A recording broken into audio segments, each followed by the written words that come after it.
Good afternoon, everyone. My name is Jai. I work for DuPont. I am in the Midland location, and you might be asking why Midland, Michigan, and how is that connected to DuPont? Actually, I'll walk through a little bit of the story in the first two slides to just get you familiar with what's been happening in the chemicals and materials world. So this will be a slightly different presentation from the ones that you had earlier. So basically, we are a materials company, and about 3 years ago, the two iconic companies in the chemicals and materials world with combined each 2 centuries of existence merged and then split apart. We had a little commingling of portfolios, and then we came back out. And as we came back out, for the construction markets, all of the branded products and the downstream products that we really sell to the industry, names like think Styrofoam, think Great Stuff, think Tyvek, et cetera, were rolled into the new DuPont portfolio, and that's the portfolio that I represent now. So I have the privilege of leading the R&D organization for DuPont's building solutions and interior finishes business, so things like Corian and things like that, okay? So as we formed as a new company, I thought that this was a very empowering and an extremely inspiring tagline where we really are pointing ourselves to understanding what can we do differently. So brands like Styrofoam and Tyvek that these companies have innovated, so my predecessors have innovated over these last many decades, have gotten to a point of significant maturity, have done very well, continue to do well. But really, as we think about the next paradigm, we're starting to wonder, okay, what is the next reset in the next generation of materials for the construction and building markets? And so really, when we go back in time, we said, well, what was it that was so magical that 50, 60 years ago that led to these enormous creations today?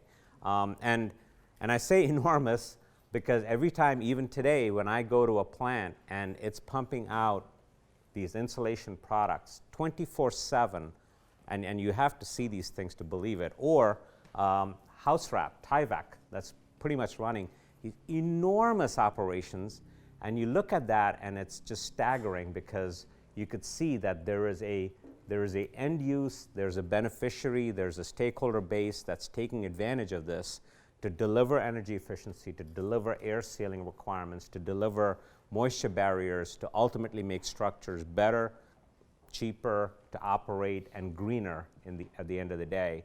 And so that's when we looked at it and said, you know, they are successful because they delivered results that mattered. And so as I go through the presentation, we're trying to repivot ourselves to figure out what is this next generation of materials that are going to come out that are going to deliver those results that matter. So where do we play? So in this complex ecosystem, if you think about a virtuous cycle, starting from the design phase all the way out back to the resale, we're really part of the construction phase, and I think I heard some talks earlier about referring to retrofit, so we also play in that area. Primarily a building materials, some chemicals, but really downstream building materials player, okay?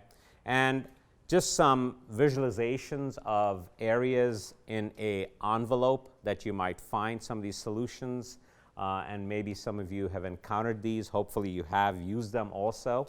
So probably you've seen things like Great Stuff, which is stuff that you could pick up at your neighborhood, Home Depot or Lowe's or any big box, all the way to a little bit more obscure things like up here, Tyvek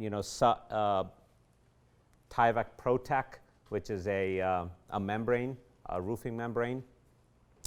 Tile bond, so some of these things that you don't really see but are really part of the enclosure.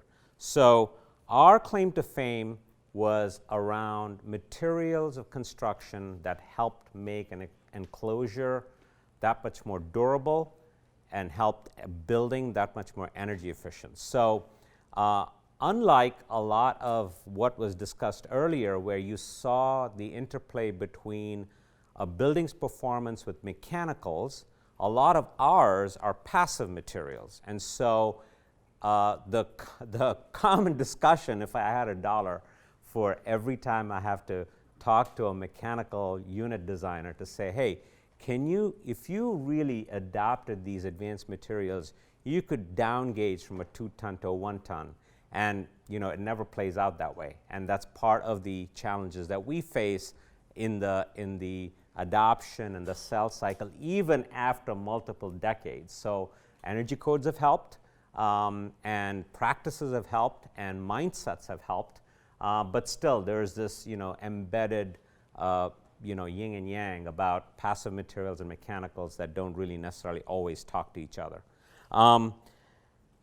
What we have also been doing over this more recent period of time, I want to give you a few examples of how we have been re-engineering materials in response to some ongoing pressures that we're facing as they mesh up with installers, contractors, and people that actually furnish our systems, into enclosures, right? So, and you may guess where it is. The biggest pain point really is around productivity, and labor shortage, skill shortage, just the acuteness of it. And so people always ask, so why now? Because you can pull out articles from the 30s, the 70s, and on down the line, and it has always been there. And I think what's different about it this time is the acuteness of it, where almost every product category that touches every part of the built environment of all kinds of enclosure systems, and Ben, you said it well, no two structures are the same, and we see that all the time. We are seeing it more and more and more every single time. And so I wanted to showcase 2 or 3 areas where we've tried to innovate to make life a little easier. But then I'll also try to extrapolate that into the future as to where that's taking us, okay? So the first one I'll say, it's an easy one for you to get your minds around, which is this can of basically foam. And so this was invented by us back in the 80s, 70s, 80s.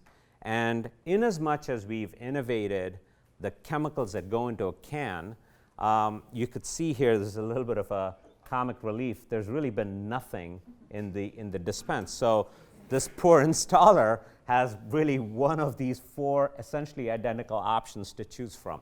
And it either leaks, or it oozes out, or it just gunks up in the can, and so they got to go get another can.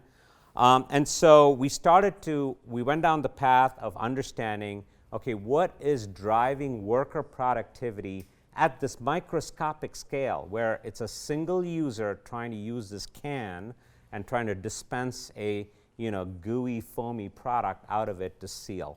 And we ultimately, through a lot of ethnography and worker and user studies, we came up with essentially what you see here is a straw that essentially acts like a gun.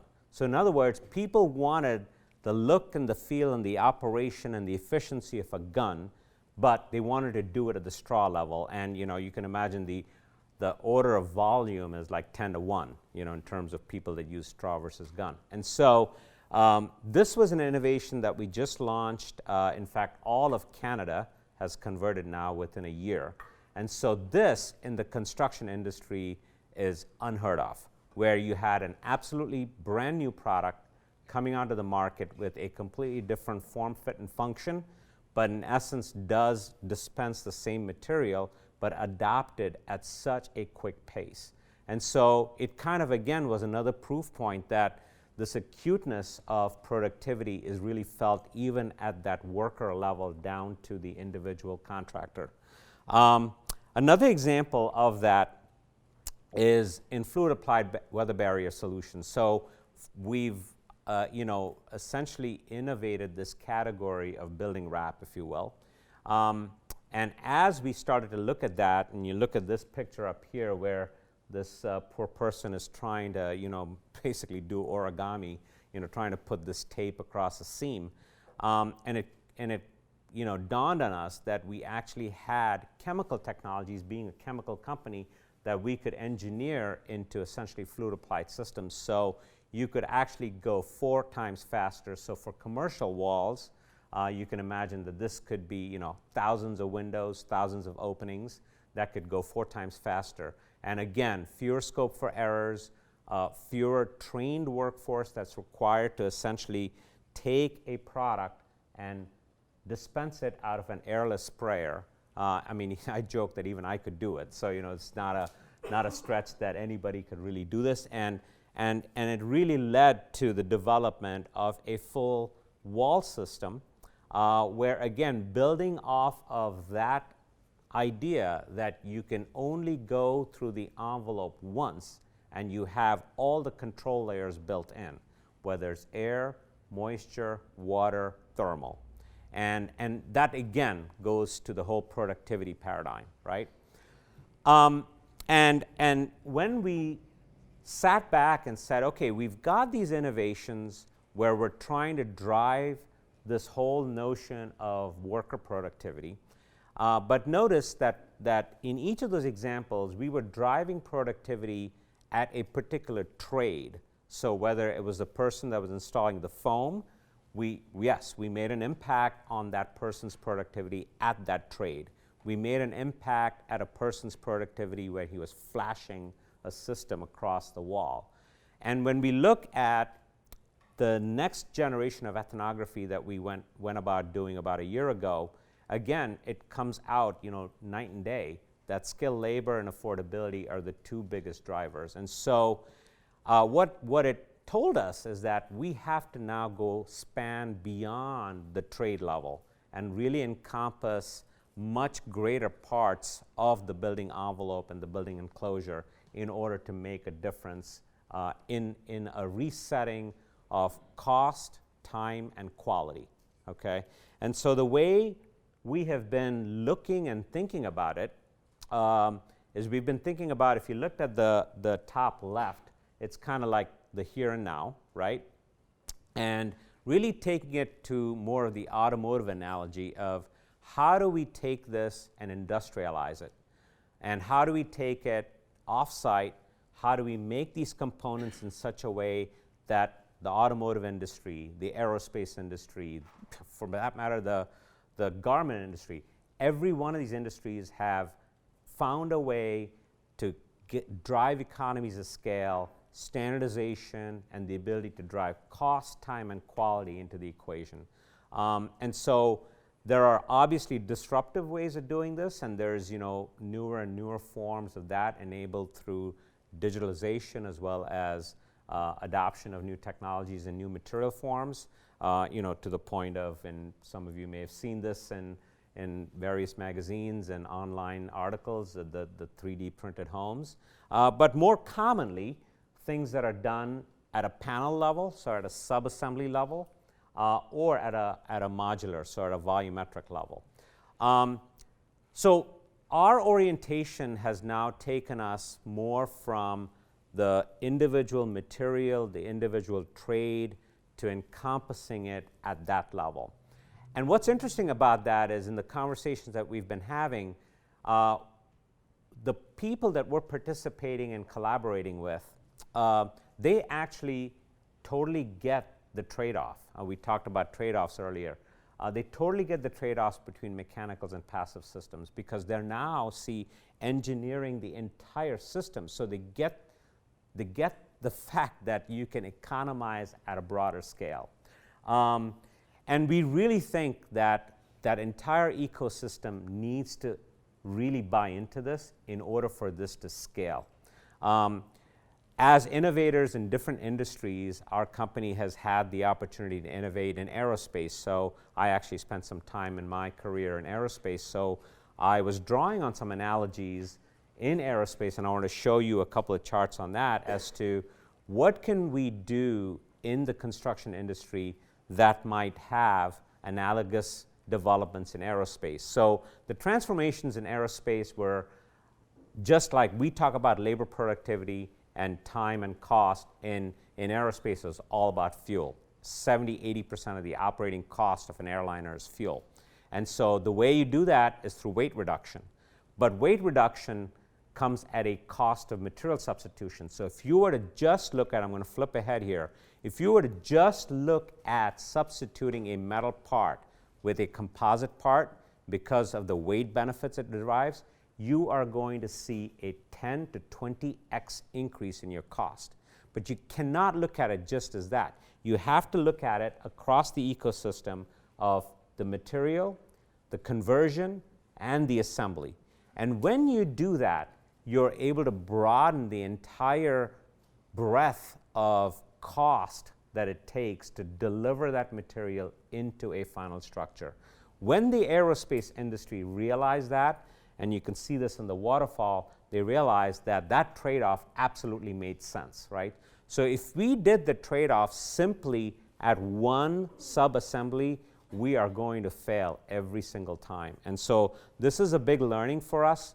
And as we think about our construction domains, we are now doing things differently because we're now taking a look at the entire ecosystem and how we participate with all of the players in there, including folks like yourselves. And that's how actually Ben and I started to talk. So with that, I wanted to pause and really kind of take this to the next stage of dialogue and questions, and invite some comment and feedback from all of you. Thank you. I totally agree with your premise, and I'm thinking about Amy's project, and how do you get those kind of that scale of innovation into the retrofits, so that you could actually incredibly reduce the size of mechanical systems, and yes. then get to that place. So yeah. I mean, that seems like the challenge of how do we actually do that, make right. that happen. Right. And it could be also, I was talking to Benny about the 203 North LaSalle, and my question to you might be, what if you actually spent the money to replace all the windows, put in triple glazed windows? Might not be that building, but another building with the heat by light building, so you don't care about how much, then you can put all the LEDs in, so forth. I think we just need to be thinking completely differently.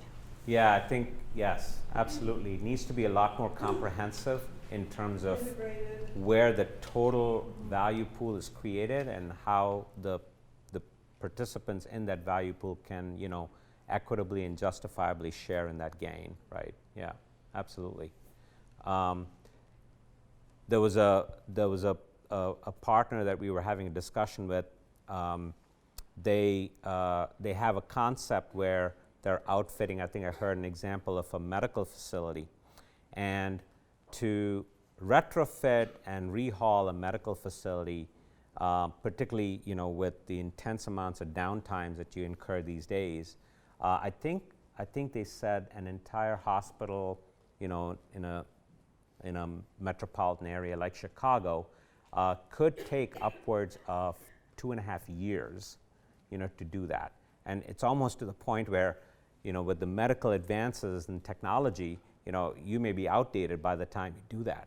And so they actually have modular inserts. So there's actually a crane that can come in and take a module out and reinsert this, take that module back to the factory. You could upgrade that module with almost zero solid waste and reintroduce that within a matter of weeks, which is unbelievable. But in order for that to happen, you needed that entire partnership to work in parallel, right? Yeah. Oh yeah, good point. What else? Yes. A couple of slides after you mentioned that to make this happen, it would be a major industry-wide buy-in. Yep. Do you have thoughts about how that might happen? Yes, we have daily, hourly, Literally all your thoughts. minutes. Absolutely. the good news is that there are people in major metropolitan areas who cannot. So Google, for instance, okay, Google can afford to pay software engineers, right? But every software engineer needs like 7 to 10 other people that they draw in, right? Restaurant, your pharmacist, your grocer, et cetera. They can't pay all those people.